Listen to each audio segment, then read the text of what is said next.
বাংলা ট্রিবিউনের সাবেক সাংবাদিক সুহানা পারভিন তুলির ঝুলন্ত লাশ উদ্ধার করেছে পুলিশ। বুধবার 13 জুলাই বিকেলে রাজধানীর রায়ের বাজারের মদিনাবাগ মসজিদের পাশে ভাড়া বাসা থেকে তার লাশ উদ্ধার করা হয়। হাজারীবাগ থানার ভারপ্রাপ্ত কর্মকর্তা ওসি মোক্তারুজ্জামান গণমাধ্যমকে বিষয়টি নিশ্চিত করেছেন। ঢাকা বিশ্ববিদ্যালয়ের গণযোগাযোগ ও সাংবাদিকতা বিভাগের প্রাক্তন শিক্ষার্থী ছিলেন সুহানা তুলি। তিনি দৈনিক আমাদের সময়, দৈনিক কালের কণ্ঠ কাজ করেছেন। সর্বশেষ তিনি 2021 সালের মে পর্যন্ত বাংলা ট্রিবিউনে কর্মরত ছিলেন।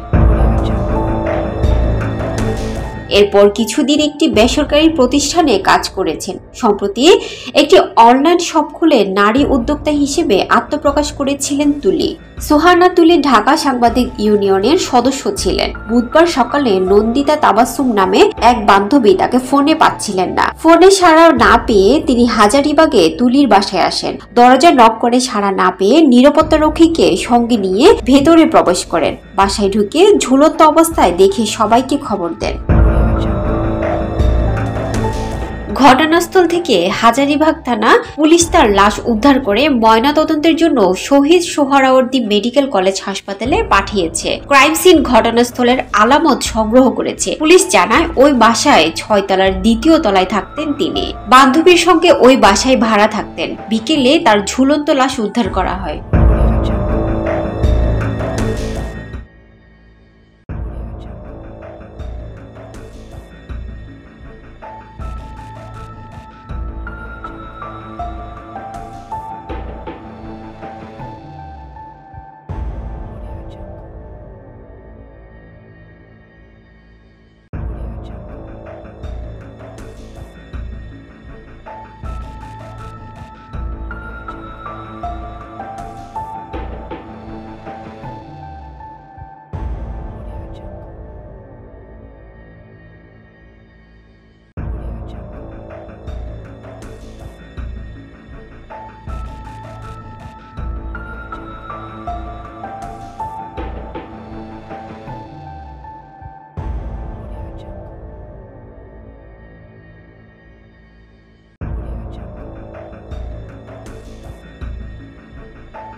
বেলোয়ারি পেঁয়াজ তেল।